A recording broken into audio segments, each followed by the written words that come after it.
It was 1933. Berlin's streets still echoed with the clang of trams.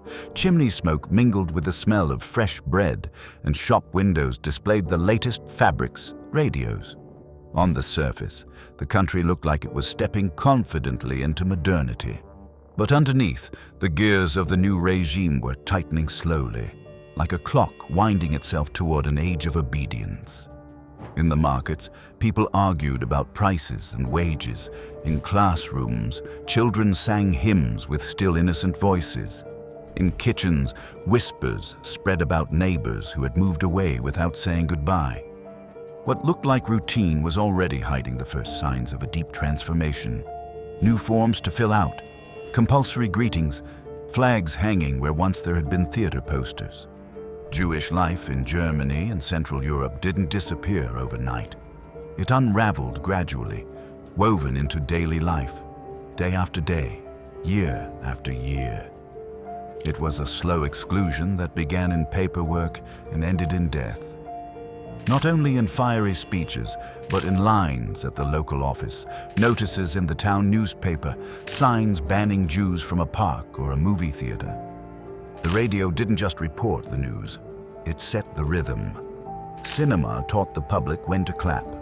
Schools drilled slogans until they became automatic memory. Propaganda didn't need brute force at first, it worked through repetition, symbols, and silence.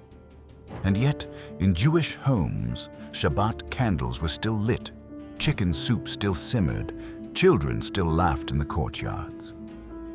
Life went on, despite the rising suspicion, the rumors of layoffs, the neighbors who suddenly looked away. This documentary doesn't speak from the offices of the powerful.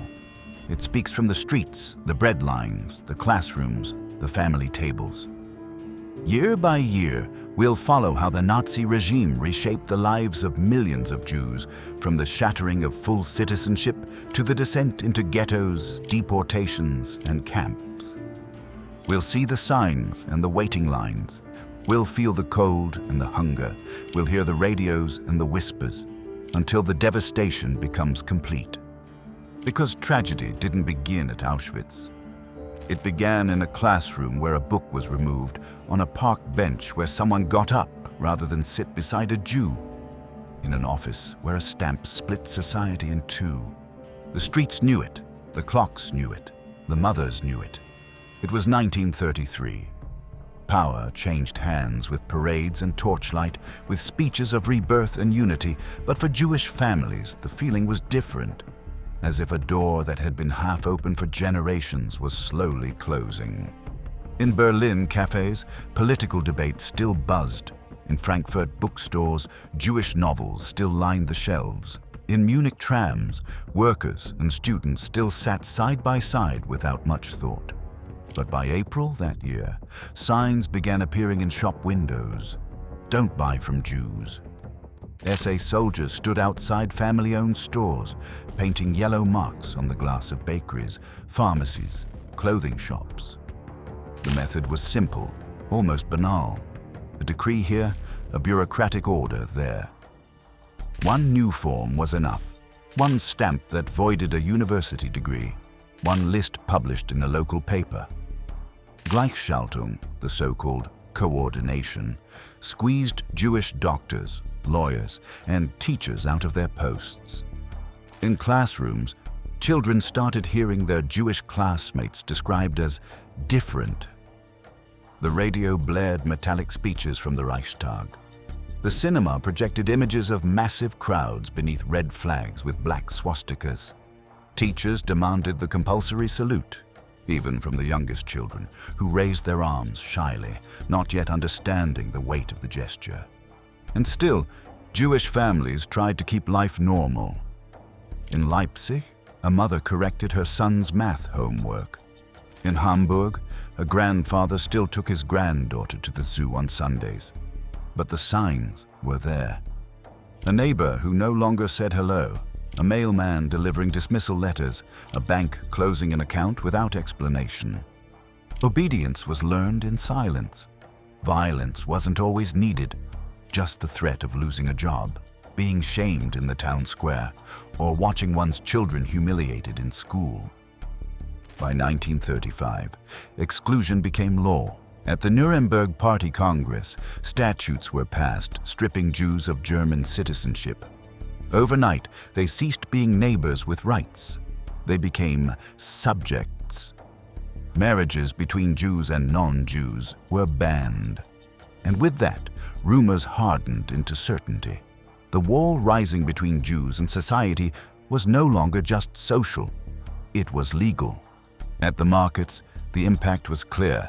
Lifelong customers who no longer entered the shops, doctors without patients, teachers without classrooms. In the kitchens, voices dropped lower, and children were warned not to speak too much in public. Something had shifted. Nobody said it aloud, but everybody felt it. Exclusion was no longer an attitude, it was a system. It was 1936. The country presented itself to the world like a polished showcase. Freshly ironed flags, stadiums filled to the brim, uniformed crowds applauding in perfect rhythm. The Berlin Olympic Games became the regime's grand display window. Everything was polished, calculated, arranged to hide the shadow already falling over the Jews. On the main streets, anti-Semitic posters were temporarily removed. Shop windows that had been smeared with paint were scrubbed and redecorated. Even some newspapers were told to soften their language. To foreign visitors, Germany looked modern, disciplined, welcoming. But in Jewish neighborhoods, behind the stage set, reality hadn't changed. In small bakeries, longtime customers had stopped coming. In schools, Jewish children were pushed to the back rows, their notebooks scrutinized with suspicion. At the universities, Jewish professors had all but vanished, empty chairs now filled with party loyalists. The machinery was patient. A bank quietly closed a Jewish family's account. A company discreetly fired its Jewish bookkeeper. The postman arrived with new forms, revoked work permits, inflated tax bills. One sheet of paper, one stamp, one signature. That was enough. The radio, omnipresent in living rooms thanks to the Volksempfänger, the cheap set distributed en masse, hammered out messages of unity, purity, greatness. Cinema reels portrayed the Führer as a protective father. In classrooms, teachers displayed racial charts and maps, categorizing students by type. And still, daily life tried to endure. In Jewish kitchens, soups still simmered. Poems were still read in German and Yiddish. Birthdays were still celebrated with makeshift candles. But the air had changed. Neighbors looked away. Conversations fell silent when someone entered the room. Letters to relatives abroad were written cautiously, knowing they might be opened. 1936 ended with the deceptive feeling that maybe, just maybe, the worst had passed. The Olympics had dulled the visibility of persecution. Some dared to hope that life might stabilize. But it was a false calm, the silence before the storm. 1937 arrived without any dramatic rupture, but with pressure that grew more and more suffocating. It was the year when Jewish businesses began to be aryanized, transferred to non-Jewish owners, often at ridiculous prices. Shops that had been in families for generations changed hands overnight. The sign on the door was the same, but the owner was not. In the markets, the difference was obvious. Stores that once felt like trusted gathering places now seemed cold, staffed by strangers. Some customers came back, others never did. The former owners were left with empty cash boxes and broken lives. The process was administrative, legal, impeccably bureaucratic. Documents signed in offices, notices delivered by messengers, records filed neatly in cardboard folders. It wasn't a noisy looting. It was a silent dispossession. Propaganda echoed alongside this process, repeating the same lines until exhaustion. The Jew is a foreigner in our land. The Jew lives off the work of others. In classrooms, children copied these phrases onto blackboards. On the radio, official voices repeated them with metallic conviction.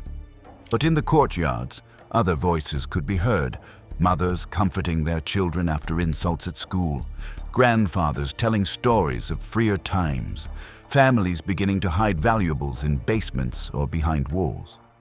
And still, hope didn't vanish completely. Some still thought they could wait it out, that things would change. 1937 closed with that double feeling, life that still tried to be normal, but already marked by suspicion. And then came 1938, the breaking point, the year the varnish cracked and persecution showed itself without disguise. In March, Austria was annexed into the Reich and the Anschluss. Vienna's streets filled with flags and parades. For Austrian Jews, the transformation was immediate. Public humiliations, forced to scrub the streets on their knees, fired from their jobs, branded as enemies. What had been gradual in Germany arrived in Austria as something brutal and sudden. That same year, in September, the Reich issued new decrees requiring Jewish passports to be stamped with a large red J. They were no longer just degraded citizens. They were now marked, labeled, turned into permanent suspects. But the darkest night came in November, Kristallnacht, the night of broken glass. On November 9th and 10th, 1938, shop windows were smashed, synagogues set ablaze, Jewish businesses looted. Entire city streets were carpeted with shattered glass.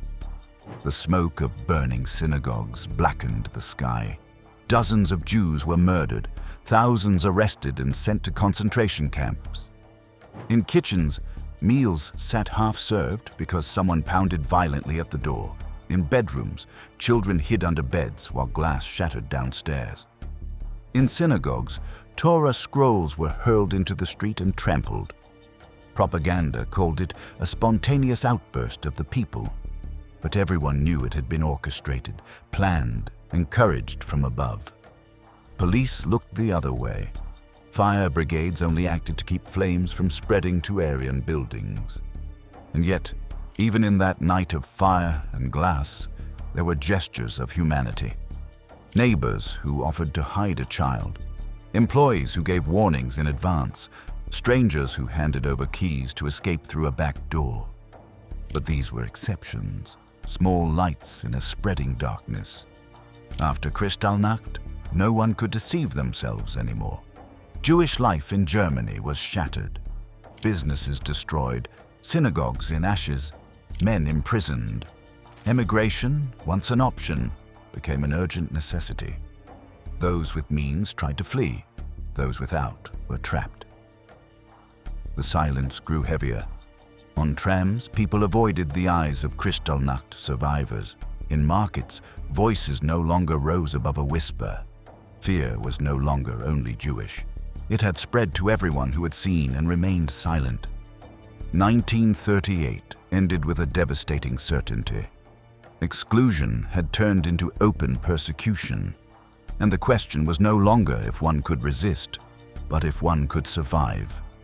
The smoke of the synagogues still hung in the air, and the whole world had smelled it. It was 1939. The air was thick with foreboding. On classroom maps, the borders already looked too narrow for the grandiose visions blaring on the radio. The clocks ticked through a tense waiting game, a rumor of war that pulsed through markets, breadlines, and anxious parents. On September 1st, the sirens confirmed what everyone feared. Germany had invaded Poland. War was no longer a threat. It was here. And for Poland's Jews, one of the largest and most vibrant communities in Europe, it marked the beginning of an unprecedented descent into confinement and degradation. In Warsaw, German soldiers filled the streets. In Łódź, new decrees plastered every corner. In Krakow, church bells rang over the tramp of heavy boots. For Jewish families, the change was immediate. Radios confiscated, homes seized, midnight raids. A single order nailed to a wall was enough to transform the life of an entire neighborhood. The machinery was simple. and that was what made it terrifyingly effective. Censuses came first. Every Jew had to register, provide details, list their relatives. Then, the compulsory armbands, white bands with a blue Star of David. No denunciations were needed anymore. The stigma was visible, unavoidable, woven into daily life. In the markets, Jews could shop only at restricted hours. In public squares, benches carried signs, "Jews forbidden." In schools, Jewish children were expelled. Rabbis saw entire libraries confiscated. Synagogues were closed, converted into warehouses or stables. Propaganda accompanied every step.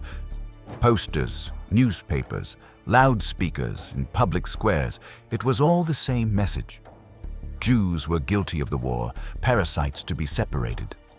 Caricatures twisted their faces into grotesque masks. Speeches spoke of cleanliness and order.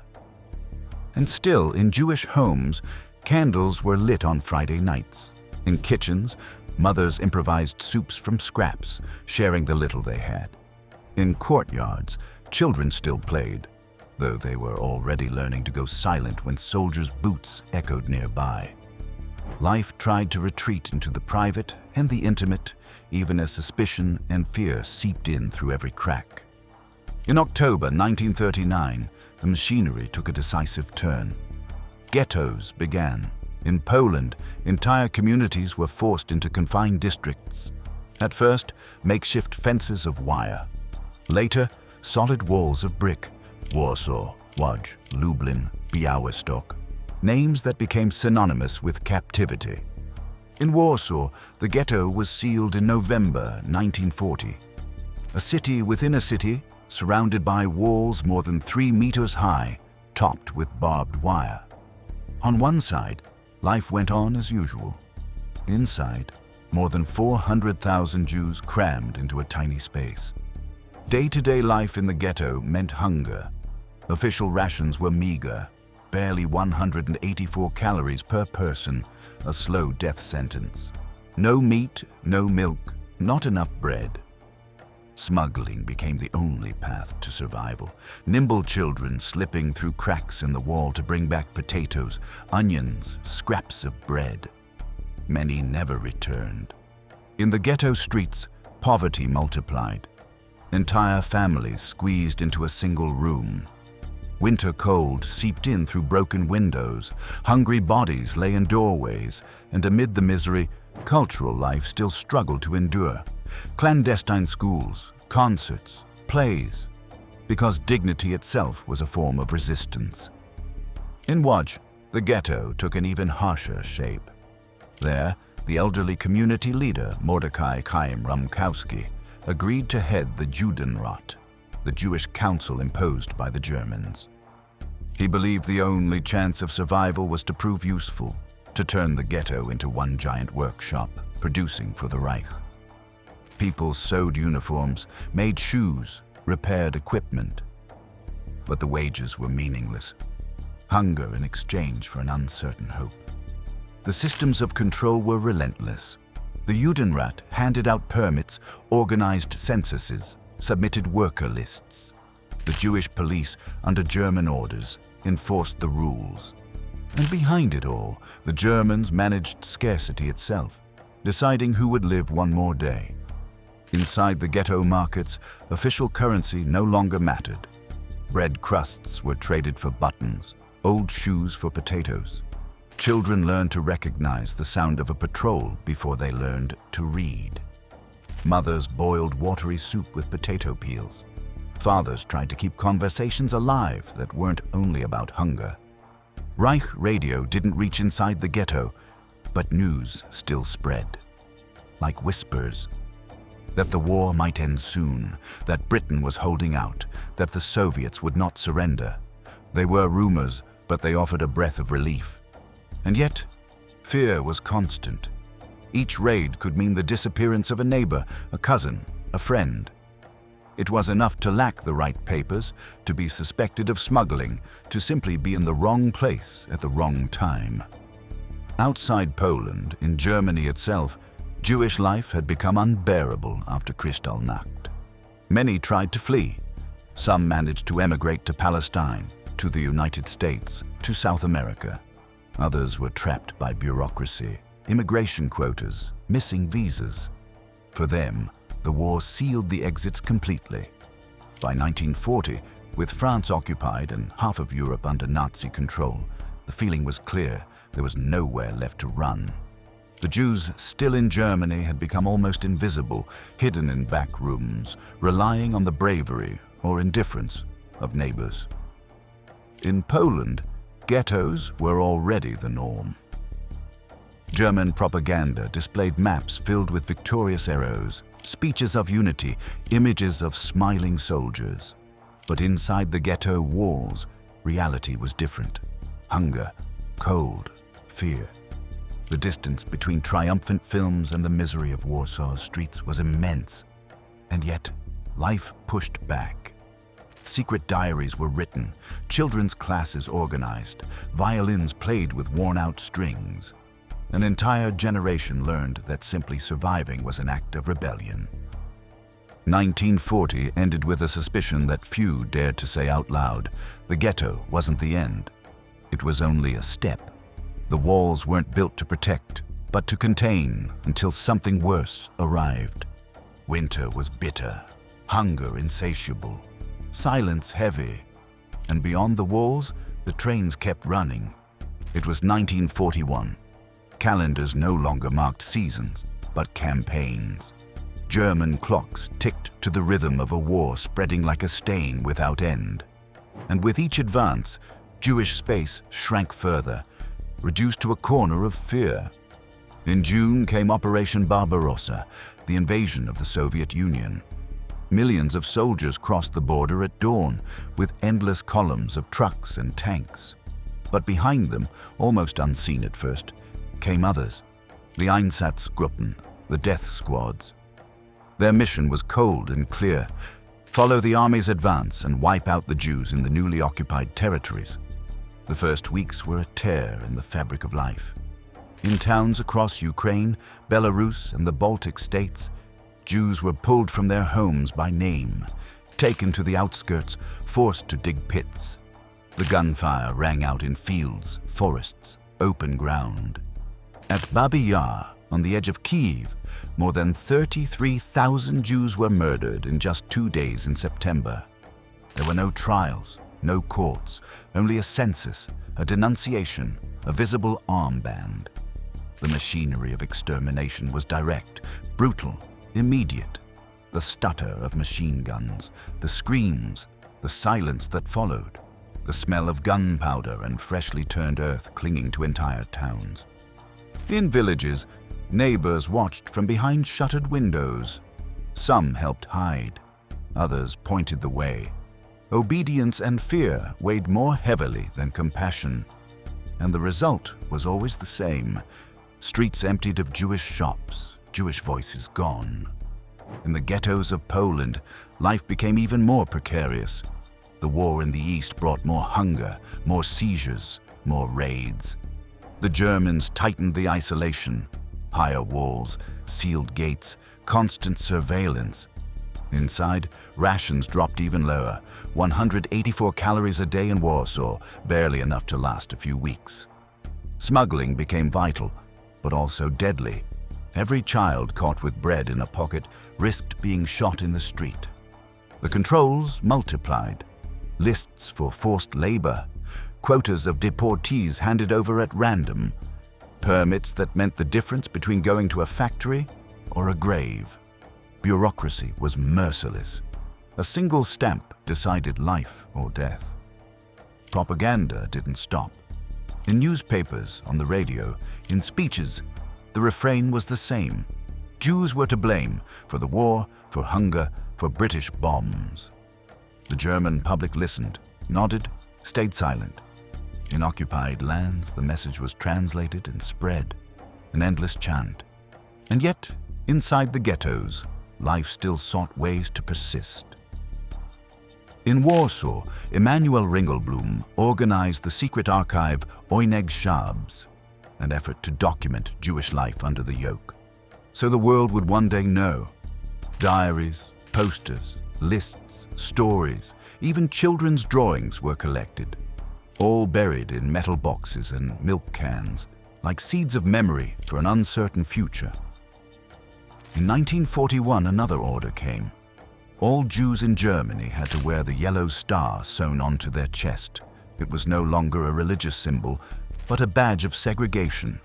To walk with it in Berlin, Hamburg, Vienna meant being singled out, insulted, attacked. It meant never escaping the gaze. On the streets, some looked away, others spat.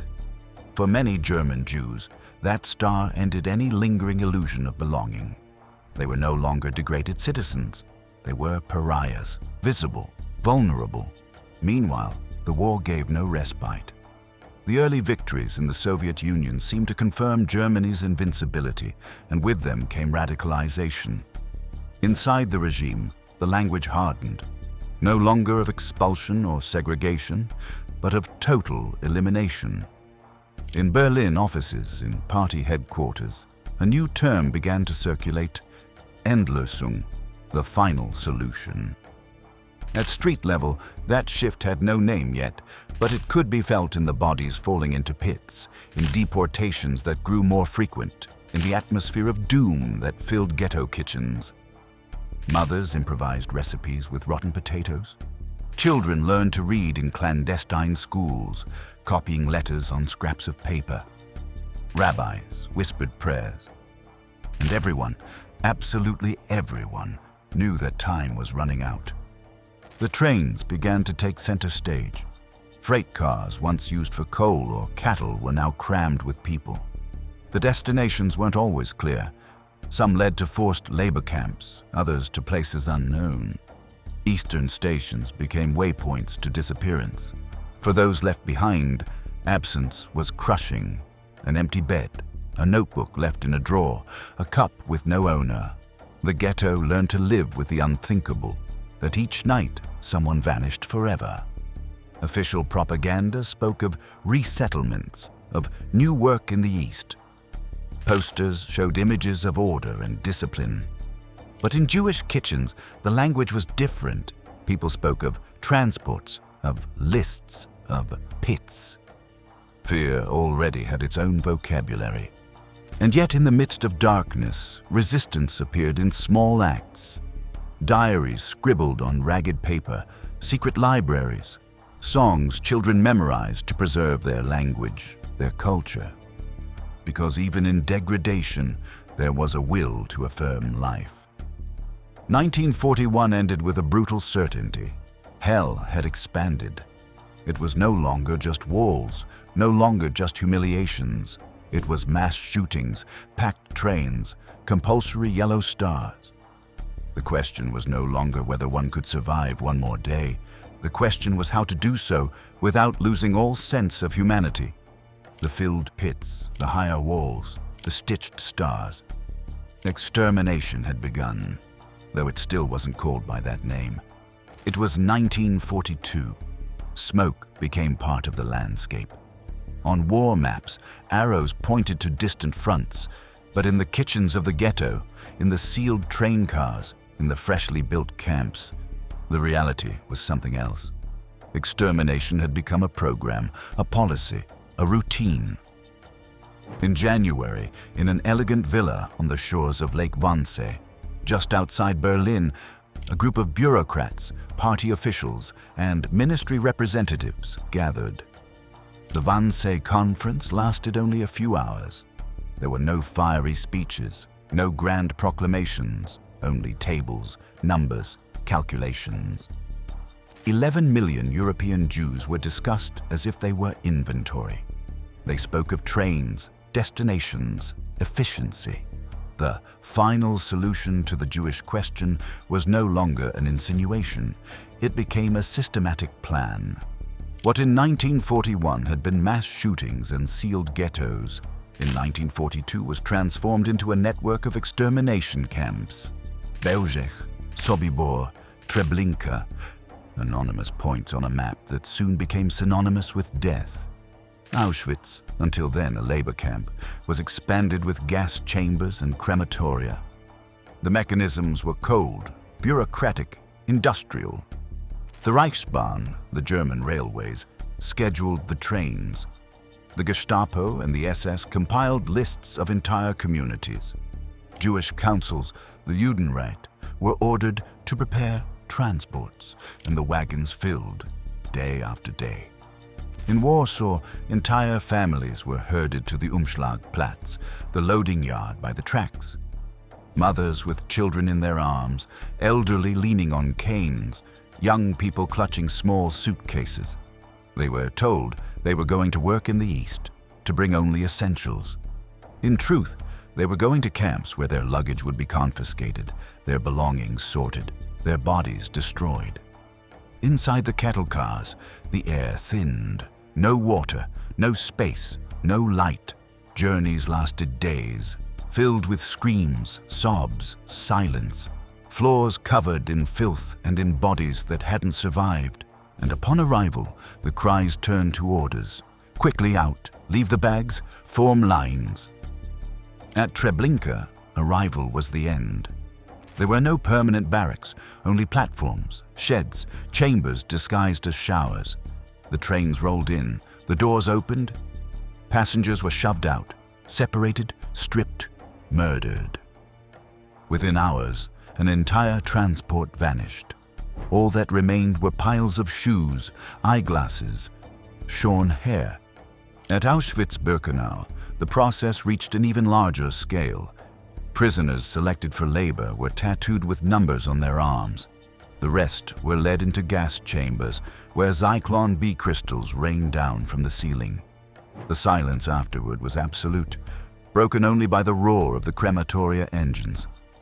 In the ghettos, life was reduced to waiting. Any day could mean deportation. Warsaw's streets filled with orphans, with the exhausted begging for scraps. In Łódź, Rumkowski announced his infamous decree, "Give me your children." Under German orders, he demanded children be handed over for deportation. Mothers screamed. Fathers resisted. The Jewish police dragged little ones to the trucks. It was the ultimate perversion. Parents forced to choose among their children, community leaders turned into tools of the machinery of death. The mechanisms were subtle and brutal at once. Voluntary resettlements were announced. Promises of better conditions were offered. Believing was enough to walk toward the Umschlagplatz, and those who hesitated were dragged anyway. Propaganda kept working. The German public saw images of military victories, heard speeches about final solutions, but rarely knew the details. Newspapers spoke of relocations and labor colonies. Language was a mask. The reality happened behind walls, behind barbed wire, in camps without names. And still, some news leaked. Soldiers sent letters. Railway workers spoke at home. Rumors spread in parish halls. But overall, silence prevailed.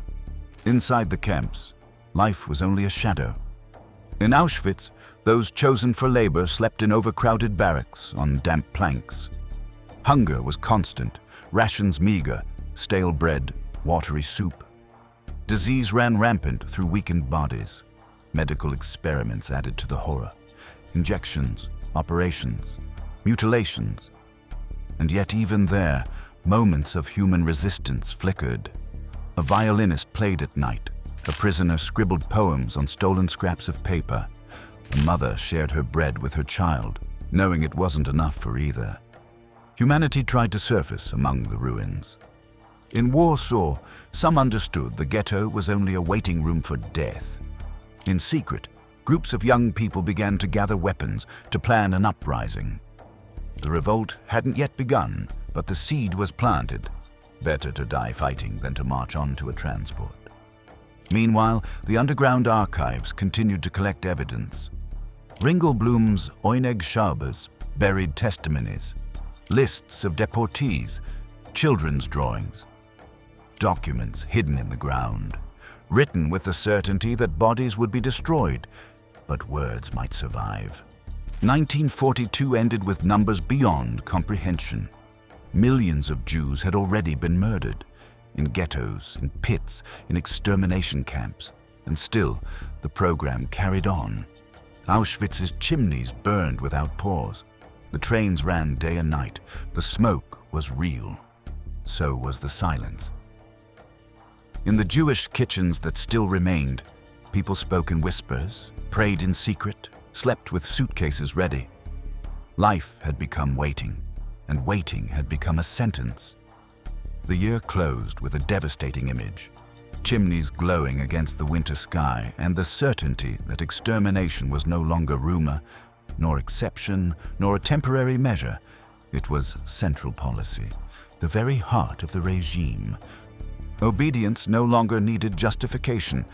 It was enough to look at the smoke. It was 1943. The smoke still rose, but it was no longer just smoke. It was signal. It was proof. It was a scream. On official maps, Germany still looked victorious. In the newsreels, speeches spoke of heroic resistance against Britain and of advances in the East. But in the ghettos, in the camps, in the forests, another language was taking shape, the language of despair turning into resistance. In Warsaw, the ghetto had shrunk to a shadow. Of the more than 400,000 locked inside in 1940, only tens of thousands remained. Most had been deported to Treblinka. The streets lay empty, filled with rubble and corpses. And yet, among the ruins, young people of the GOB, the Jewish Combat Organization, armed themselves with old pistols, Molotov cocktails, rusty rifles. Their slogan was clear: "We will not go like sheep to the slaughter." On April 19, 1943, on the eve of Passover, the Warsaw Ghetto uprising began. When German troops tried to enter, they were met with gunfire from windows, with homemade grenades, with flames from underground tunnels. For nearly a month, a handful of fighters held off the most powerful army in Europe. In burned-out kitchens, pots of dirty water still boiled. In basements, children learned to move silently so as not to reveal hiding places. On rooftops, young men and women hurled themselves into combat, certain they would die. Smoke from burning houses filled the sky. The entire city saw the flames.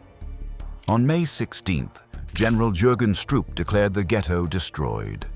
Warsaw's great synagogue was blown up as a symbol of victory. But the image that endured was not of German triumph, but of the dignity of those who had resisted the impossible. Resistance was not limited to Warsaw. In ghettos of Białystok, Vilnius, Częstochowa, clandestine groups rose up against deportations. In Treblinka, Sobibor, Auschwitz, prisoners staged uprisings, set fire to crematoria, cut through fences.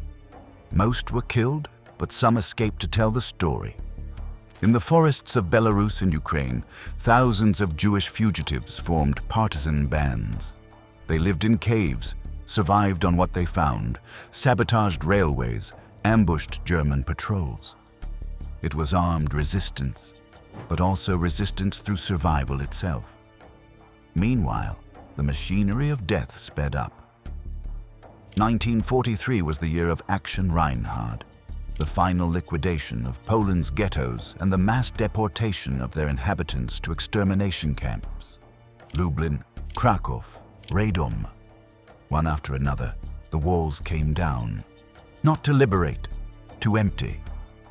The pattern was always the same: orders pasted on walls, transport lists, trains pulling into crowded stations.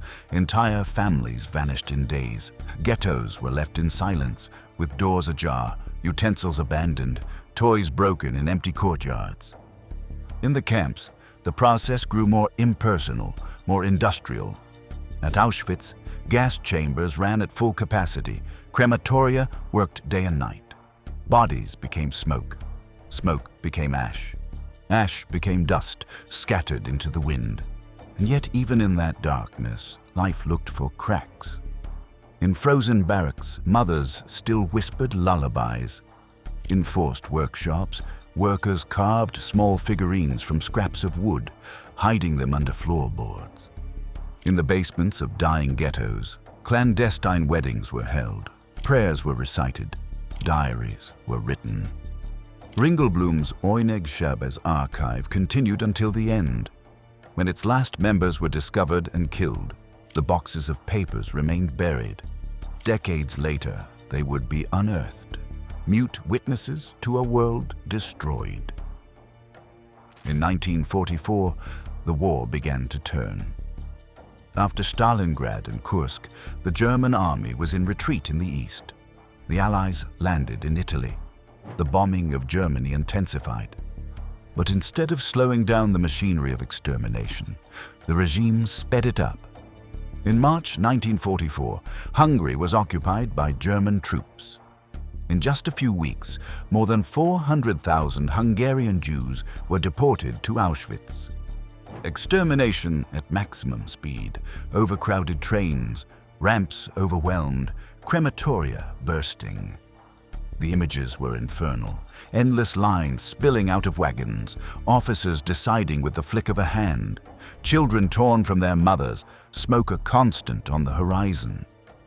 In Warsaw, the entire city rose up in August 1944 against the German occupation.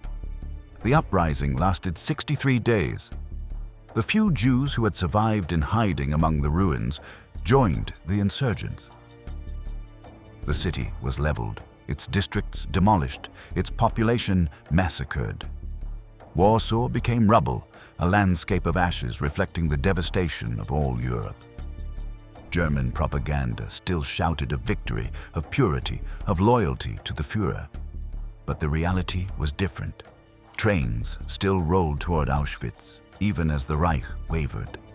Extermination wasn't a side project, it was the priority. In makeshift kitchens, stale bread was still divided among many. In frozen barracks, prayers were still whispered. In damp forests, rusted guns still fired at German patrols. Life resisted however it could, amid ruins. 1944 ended with a devastated landscape. Ghettos wiped out, camps running at full capacity, cities in ruins, and yet also with a horizon slowly opening. The Soviet advance liberated the first territories, the first mass graves were uncovered, the first reports reached the world. But for those still inside, at Auschwitz, Ravensbrück, Majdanek, Bergen-Belsen, the future was still smoke. The rumor of German defeat spread, but extermination did not stop. The Reich could stagger. The chimneys still burned. It was 1945. The Reich collapsed like a burning building, but in the kitchens of liquidated ghettos, in the barracks of the camps, in the wagons still rolling to nowhere, the war felt endless.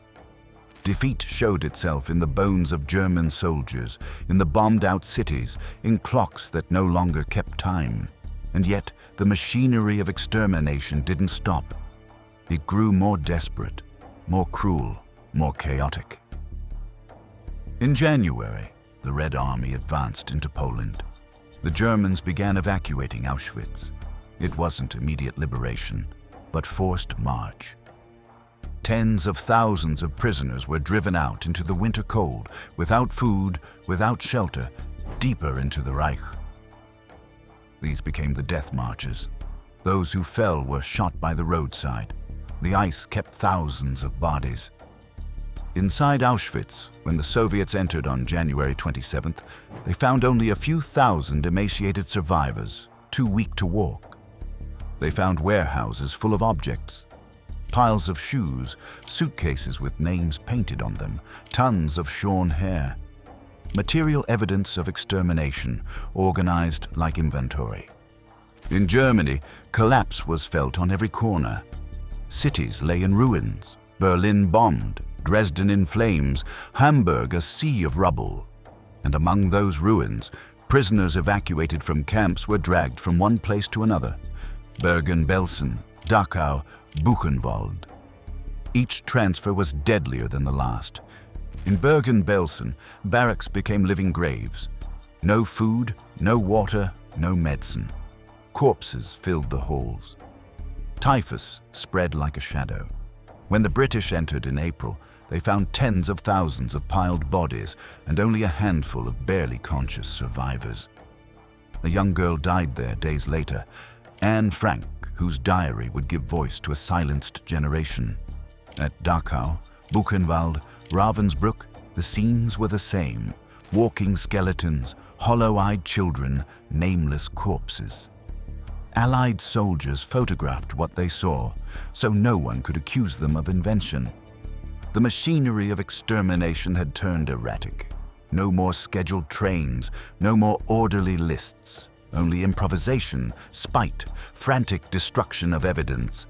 Archives burned, crematoria blown up, pits dug open to erase traces. But objects remained: mountains of eyeglasses, toothbrushes, kitchen utensils, each one a witness. Propaganda fell silent. Radios no longer proclaimed victories, only desperate calls for final resistance. Newspapers repeated hollow slogans. The German population saw columns of prisoners marching through villages, saw bodies by the roadside. Many looked away, others understood too late. For the Jews who survived, 1945 was not triumph, it was emptiness. Leaving a camp did not mean returning home. Many homes were occupied, destroyed, confiscated. Jewish neighborhoods lay vacant, synagogues reduced to ruins. Those who tried to return to Poland met hostility, even pogroms like in Kielce in 1946. Their homeland had become hostile ground. In makeshift kitchens of displaced persons' camps, survivors shared bread with strangers, searched lists for names, waited for news of family. Most never found theirs again. The Allies recorded, photographed, filmed. The world saw images of stacked corpses, of starving prisoners, of broken ovens, but no camera could capture the silence afterward, the echo of absent voices, the absence of entire communities. In Berlin streets, defeat was measured in loose bricks, in dead stoves, in torn flags. In Warsaw, only ruins remained. The city destroyed, its Jewish population annihilated. In Budapest, synagogues stood empty. In Salonika, the Jewish quarters were gone. In Vilnius, the Jerusalem of the north had become a void. And yet, some survivors began to write, in improvised notebooks, on stolen scraps of paper, in hidden diaries. Their words became seeds of memory. Some children emigrated to Palestine, others to America, others stayed in Europe, carrying an impossible silence. The clocks had marked the end of the war, but for them, the war never truly ended. On May 8, 1945, Germany surrendered. In the streets of London, Paris, New York, there was celebration. In Berlin, there were ruins. In the liberated camps, there was silence. The surviving Jews did not celebrate. They wept. The war had ended, but not the loss. Among 6 million dead, each had a name, a family, a seat at a table that would never be filled again. Life under the Nazi regime ended in ashes, in silence, in emptiness. And the most devastating part was not only the scale of death, but the everyday steps that led to it. Forms, stamps, waiting lines, averted gazes, radios playing, doors closing.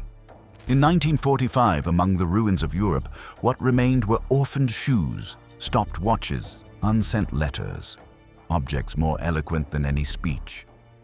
Obedience no longer needed orders. It was enough to look around. Silence was the last witness.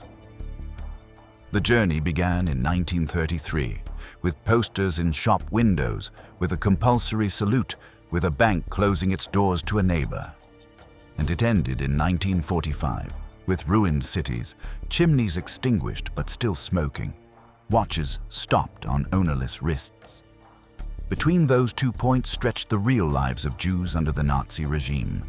Lives stripped first of rights, then of space, then of voice, and finally of existence. What hurts most when looking back is not only the ending, but the progression. It wasn't immediate. It was daily. Just a form, a stamp, a glance of rejection, a customer who stopped entering a store, a child forced to sit in the back row at school, a neighbor who shut the door when footsteps echoed on the stairs. Extermination was woven with threads of indifference, of silence, of routines that seemed harmless. Radios repeated slogans until they became official truth. Theaters taught crowds to clap in unison. Schools raised generations to identify the other through drawings and maps. Propaganda didn't shout, it whispered persistently until discrimination seemed natural. And yet in Jewish kitchens, in back courtyards, in hidden synagogues, a candle was still lit, soup still cooked, stories still told to children. To resist was also to live, to affirm dignity in the face of hunger and persecution. That quiet obstinacy is an inseparable part of the story. When the ghettos came, when deportations began, when sealed wagons filled with suffocating bodies, the world looked on in disbelief or turned away. The news existed, but drowned in vague words. Resettlements, transfers, work in the East. Language was the first disguise of the crime. The ending is known, 6 million Jews murdered. But the ending must not obscure the process, because tragedy did not begin at Auschwitz. It began much earlier, in every gesture of exclusion, in every complicit silence, in every door that closed. At war's end, what remained were objects, piles of shoes, eyeglasses, toothbrushes, suitcases with names. Everyday items that spoke louder than any testimony. Proof that behind every number was a life, a trade, a home, a seat at a table once occupied. The silence afterward was the last witness. A silence made of absences, of voices that would never sing again, of prayers never repeated, of streets that had lost their neighbors. To look at real life under the Nazi regime is to see what can happen when the everyday becomes complicity, when clocks measure obedience, when walls rise without protest, when smoke becomes part of the landscape. The radios fell silent, the chimneys went dark, but the echo remains. And it reminds us that obedience no longer needs orders. If this story inspired you, challenged you, or helped you see World War II in a new light, we'd be honored if you joined our growing community. Subscribing isn't just a click. It's a way to support more powerful stories, more forgotten voices, more truth from the past. So if you believe these stories matter, hit that subscribe button and let's keep building this journey together. And don't forget to leave a comment. We read everyone and we love hearing your thoughts. Until next time, keep exploring history with Epic War. Keep asking questions. Keep searching for the truth.